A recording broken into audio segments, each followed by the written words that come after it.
માતા ચામુંડા પ્રાકૃતિક ફાર્મ અને હું સંતોષ ભીલવાળા. તમે જોઈ શકો આપણે ઘઉંનું ટુકડા ઘઉં, લોલની સાઈઝ જોઈ શકો છો તમે.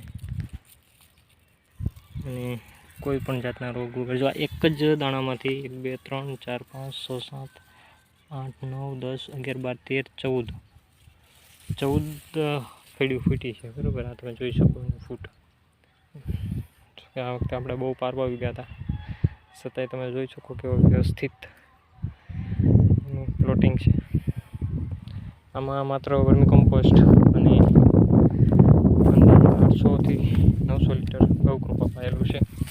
બાકી કોઈ પણ જાતની સારવાર નહીં, અને ઉપરથી ખાલી ગૌકૃપા અને તાજી છાશનો સ્પ્રે જ, એ સિવાય બીજું કોઈ વસ્તુ આમાં આપેલી નથી.